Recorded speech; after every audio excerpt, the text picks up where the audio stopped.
अण्णा आज सुनावणी झाली, नेमकं काय काय झालं आणि चार्ज फ्रेमच्या अनुषंगाने काय जबाई झाली?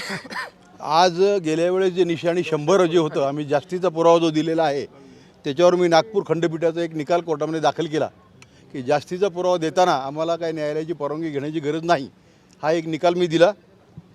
त्यानंतर पुन्हा जो प्रत्यक्ष घटनेचा जो व्हिडिओ होता त्याचा पेनड्राईव्ह आम्ही आरोपीला दिले, पण आरोपीच्या वकिलांनी वेळ काढू काढण्याचा प्रयत्न केला की त्या पेनड्राईव्हमध्ये काय आहे हे आम्हाला बघायचं आहे। त्याला उत्तर आम्ही असं दिलं की त्या पेनड्राईव्हमध्ये काही चित्रपट दिलेला नाही, आम्ही तो पेनड्राईव्ह घटनेचा आहे त्याची कॉपी त्यांना आम्ही दिलेली आहे।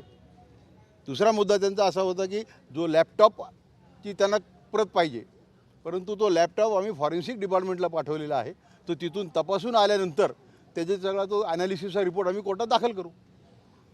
मात्र आज नेमकं म्हणजे ज्या गोष्टी सरकार पक्षाच्या कस्टडीमध्ये नाहीत त्या मागण्याचा प्रयत्न त्यांनी केला, त्यामुळे आज कोर्टाने सगळं विवेचन ऐकून 23 तारीख चार्ज फ्रेमसाठी ठेवलेली आहे।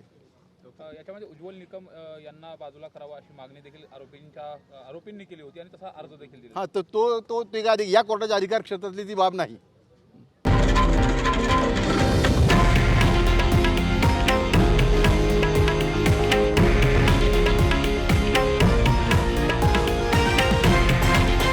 हे आहे देशातील नंबर 1 न्यूज नेटवर्क आणि आपण पाहत आहात TV9 मराठी, एकमेव।